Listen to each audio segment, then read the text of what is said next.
So I'm a yoga teacher, and oftentimes when I'm in front of a large group like this, I use conscious breath to settle the room. So that's what we're going to do right now. Close your eyes. And keeping your eyes closed, take a really big inhale through your nose, fill all the way up. And then just gently open your mouth and let it go. Again, take an inhale through your nose, fill. And open your mouth to let it go. Keep your eyes closed. One last breath. Take an inhale. Keep your mouth shut and just exhale out your nose. All right, you can open your eyes. So I grew up in Elliott, Maine. I know. I went to Marshwood High School. Go Hawks. My parents' home that they still live in, where I grew up, you can see from the bridge. And actually, the Piscataqua is where I accompanied my father summers home from college, where I was his stern woman for his lobster boat. The church that my parents made me go to a lot was located like just around the corner here. It's kind of kitty corner to where the library is. The church no longer exists, but the building is still there. So in many ways, Portsmouth was my backyard. Portsmouth was my playground. I live in Essex, Massachusetts now, on the North Shore near Gloucester. And I live there with my husband, Mike, and my two sons, Sam and Jesse. But Mike and I are constantly in a discussion about where we're going to raise our kids. And it's totally like a hashtag blessed thing because we're between two awesome places. All of that to say, I'm one of you. I really wanted you to like me. All right, my story begins in September of 2015. So I was really pregnant with Sam, and I had been noticing that I was double swallowing my food. Sometimes food felt like it would get hung up somewhere in my throat, like the image of a snake double swallowing a small animal. That's what was going on. But I was like, oh, maybe it's pregnancy related because your body does really weird things when you're pregnant. But I'm just gonna not think about it. And then it wasn't until I had dinner with a friend of mine that I hadn't seen in over a year. And as I was speaking, he was like, Jamie, what the hell is going on with your voice? You sound completely different. If you called me on the phone and said, this is Jamie, I would say, no, it's not. And I had actually noticed that the tone had changed too, but since nobody around me had said anything, I was like, nope, also not happening. Just sweep it under the rug. So at that time, I was like, all right, I'll mention it to my OB next time I go see her, which also happened to be a week before my already scheduled C-section for other reasons. So I told my OB what was going on, and she was like, no, that has nothing to do with pregnancy. And she gave me a business card for her friend who was an ENT, an ear, nose, throat doctor. She said, if you can't get in within a week, call me. I got in, I show up at Dr. Turner's office, wicked pregnant, and I sit down in his chair and he says, pregnancy isn't a pathology, Jamie. And he gives me it kind of is, but he gives me a brochure for acid reflux. So I'm sitting in his chair with the brochure on my lap, and he says, well, let me take a scope.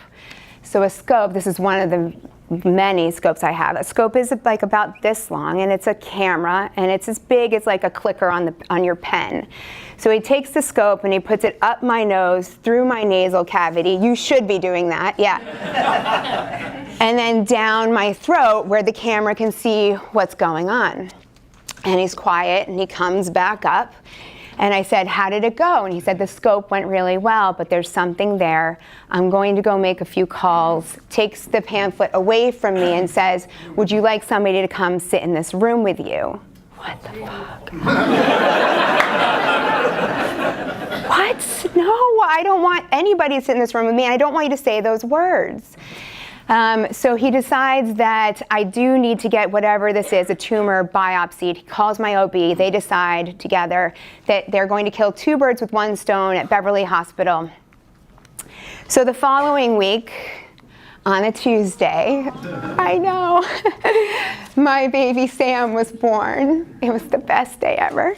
And then the day after, on Wednesday morning, a nurse came up to my maternity room and wheeled me back down to the OR, where I was intubated and biopsied for that tumor on my throat. And then 2 days after that, Dr. Turner came upstairs and said, "You have cancer." So that was terrible. I was sitting in the bed, and Mike, my husband, is always to my left for some, I'm sure, serendipitous reason, but Mike was to my left, and he was leaning against the radiator of our maternity room, and he was holding our 24-hour-old baby, or no, this was 2 days after, so our 3-day-old baby, and I could feel him looking at me, and I could do nothing to look at him because I could just look down and look at the doctor. And I remember swallowing back like salty tears, and I could feel the sting because there was like still open wounds where they had cut out the tumor. And I remember thinking, this pain pales in comparison to how my heart feels. It felt like I was drowning. So a big inhale and a long exhale, especially because instead of spending my 4th trimester at home with my son, I spent it at Dana-Farber. I know, that's me. So I had 35 rounds of radiation where this mask, this is actually the day that the mask was molded to my face, but this mask would be placed over me, and then these little tabs would be bolted down to a table, and then I'd be put into the radiation tube. The techs leave the room, and I'm there for 25 minutes each time. I had 4.5 rounds of chemotherapy because my body couldn't stand its toxicity. My lungs started to scar. I had a feeding tube placed in my stomach because I couldn't even swallow water because my throat had swelled up so much. My neck turned red and then black, and my mouth was covered in this white yeasty thrush that I just had to cough up because it was the cancer cells that were sloughing out of my body. Sam. So this must have been a good day. I'm in bed. It doesn't look like my hair's washed, but you can see that my neck's charred. And Sam basically spent the first 4 months, he did spend the first 4 months of his life with my parents, and then also with my husband, Mike. So it was a hard pill to swallow. And I spent a lot of time alone in my bed. It wasn't the kind of treatment where I could watch a movie or read a book. I was really nauseous. I was really sick.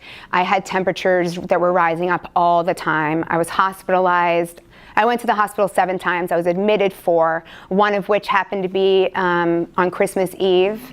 So my mom came down to Massachusetts, picked up my baby while we got in the car to go to the Brigham, and he spent his first Christmas there with my family up here, and I was in Boston.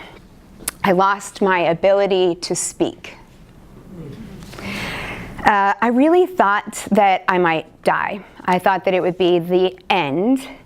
And I was terrified of leaving my new family. I was scared to die. And I was terrified of leaving my new family. But I was more like in like an anxiety-ridden place because I was like, oh my God, what if I don't get to do all of the things that I want to do?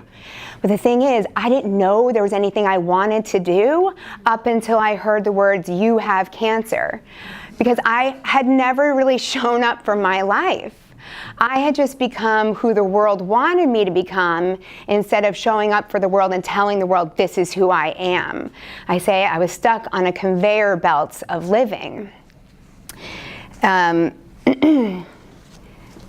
When I heard you have cancer, it was like somebody took a sledgehammer and just shattered everything in my life, and the only things that were left remaining were the few people that mattered and the few things that mattered. And it was the best thing that could have happened to me. So I started a blog, and I called it JamieThinkSayDo.com. And it's from Gandhi's quote, "Happiness is when what you think, what you say, and what you do are in harmony." And it became this, before cancer, this was already sort of my equation for living. I had kind of been tipped off to like showing up for my life after my divorce. So this was sort of my motto, and so I used it for my blog, and I just wrote about what was going on in my day-to-day. So because I couldn't talk, I couldn't do any of those things.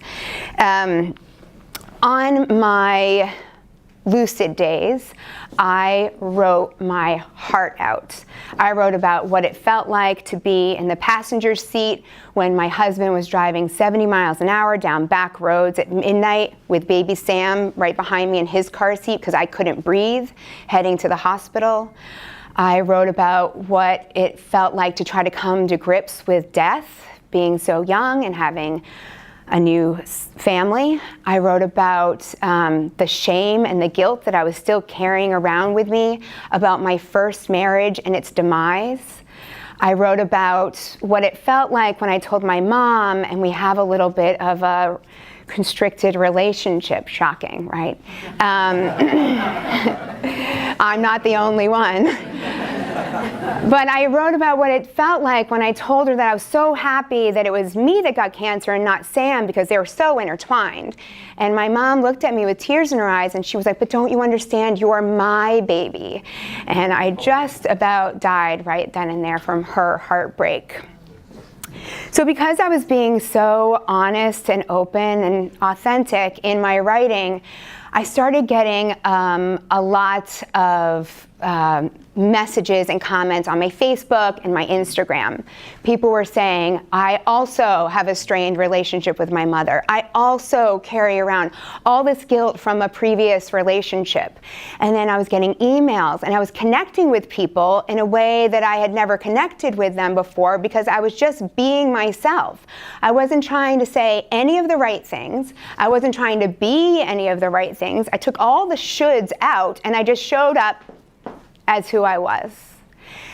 So once I went into remission,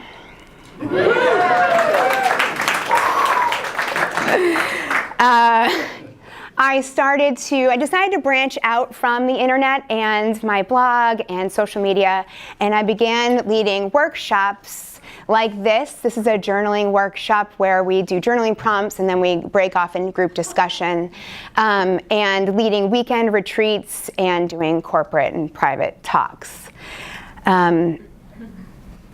So you guys have landed yourself in one of my little mini workshops. And where's Keith of Kate and Keith? When I told Keith that this is what I was going to do when he was doing my headshots, he visibly shuddered, like, "Oh God, no." Sorry.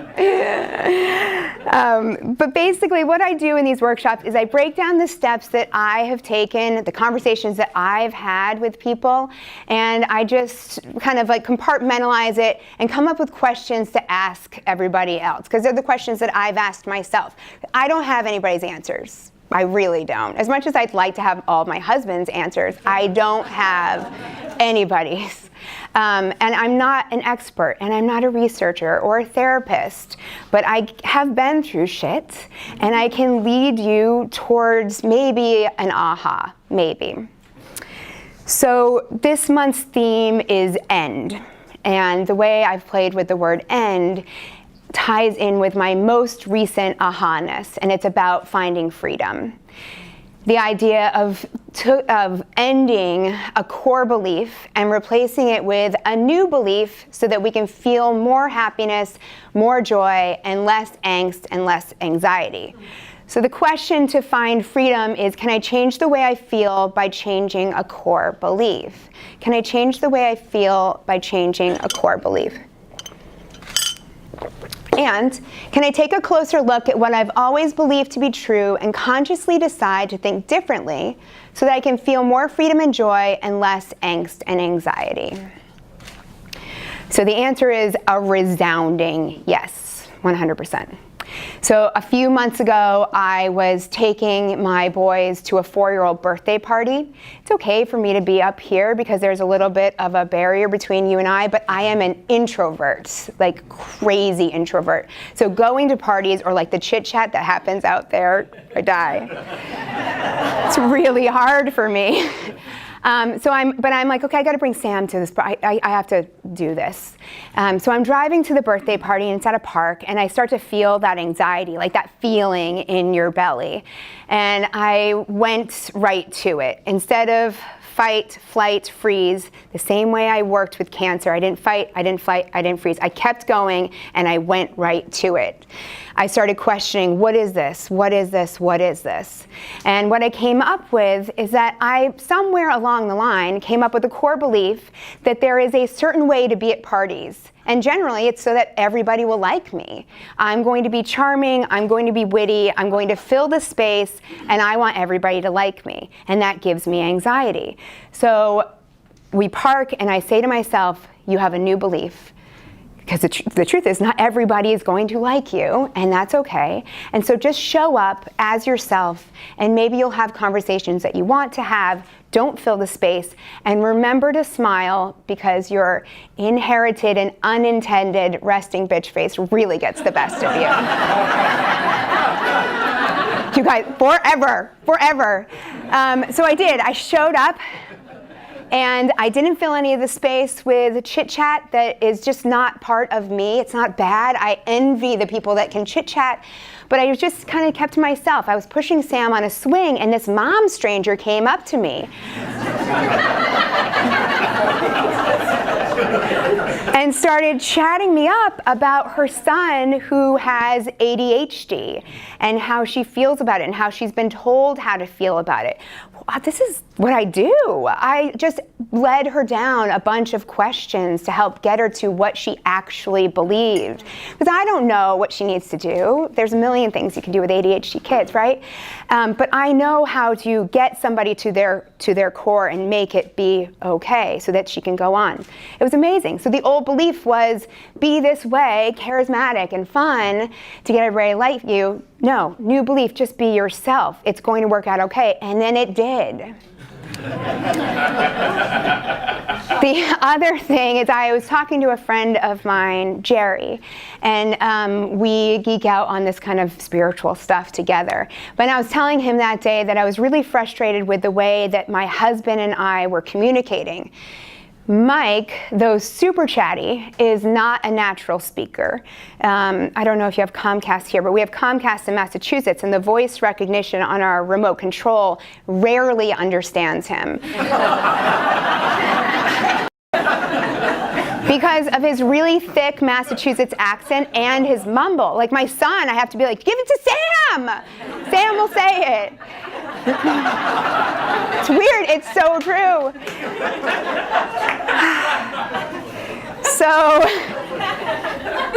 he just doesn't feel comfortable. I'm not sure what it is. But I was telling Jerry in a moment of annoyance that we have this issue, this communication barrier, this like thing we can't break through. And he was like, change your belief. And I was like, what do you mean change my belief? Change his speech.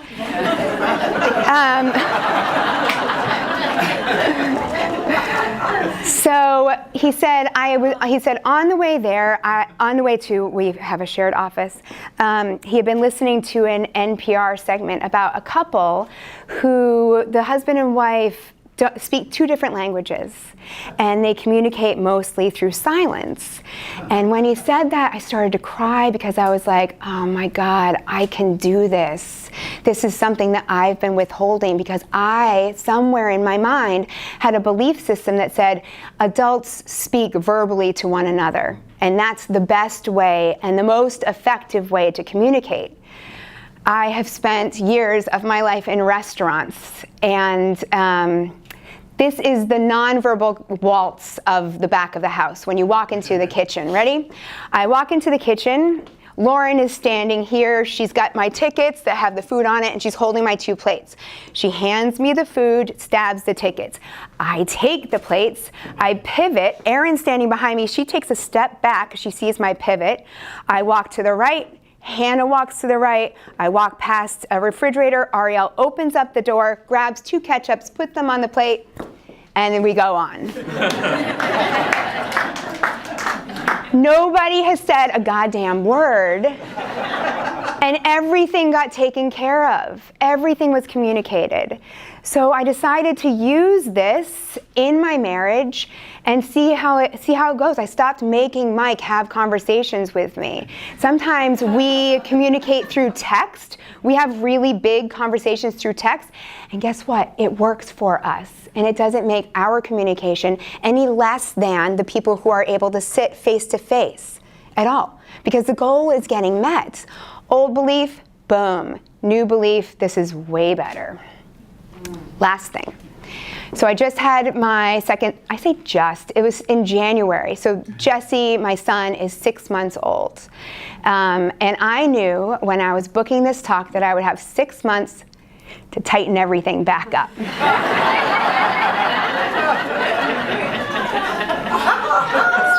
It's true, I did it, Selena.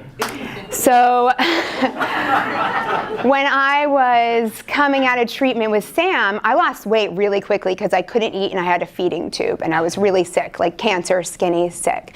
But I wasn't toned up. And don't judge me for this belief because I just bought into somebody else's societal belief. But I had a belief system that said I need to be very thin and I need to be very muscular. I need to be toned. That was my very real belief system.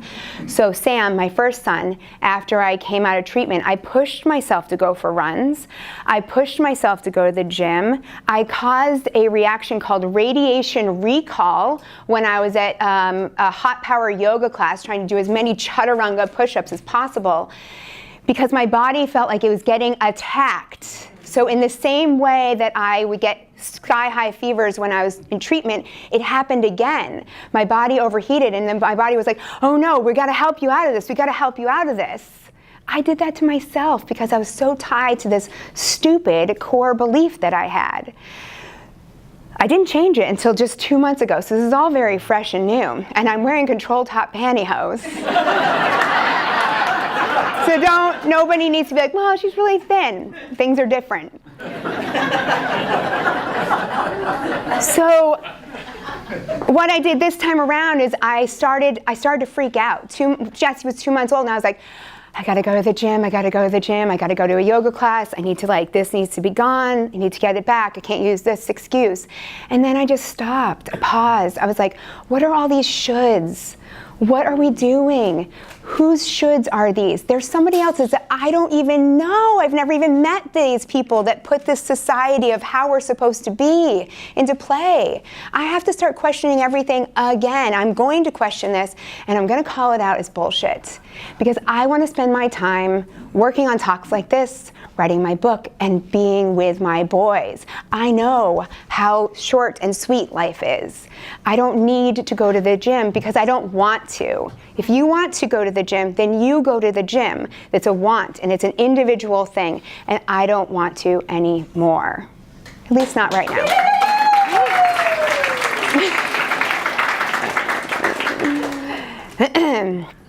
Okay. So if we were in a workshop of mine, we would have paused like 17,000 times and I would have asked you more questions. And in order to keep our vulnerability sort of safe, I'm just going to give you these 3 questions, and maybe you'll take a picture of it with your phone. You don't have to write them down. We're not going to have like discussion time where I want you to share any of these things, but I'll read them through. So finding freedom journaling prompts. Is there an area of your life, career, social status, relationships, money, body image, in which you feel angst and anxiety? Can you identify your belief system around it, end it, and create a new one? And can you answer the bottom question? If I'm free from my old beliefs, my life looks like ... I'm going to say this too. if you decide to kind of shake up your core beliefs, there will be a lot of people who will be rooting for you, because it's just small shifts in perspective, right? It all happened in my mind. Nothing changed, it's just the way I view something. But these small shifts in perspective lead to really big change in your life. So there will be some supportive people, and then there will be some people that are not supportive. I want you to know that before you start. When I was writing my blog and I'm writing really vulnerable things, people were like, yes, so inspirational, the cancer survivor, keep writing. And as soon as I got better and I continued to write, people were like, put it away. Like, just go back to being regular, go back to being normal. Why are you saying those things? Well, those people are just not your people anymore. They're not my people anymore. There's no love lost at all. But in order for me to continue to grow, to continue to question everything about my life, and that's the way I show up for it, that's the way I get off the conveyor belt living, I have to step away and I have to keep going. It's following your intuition and it's following your heart. Close your eyes. Take a really big inhale through the nose, fill all the way up.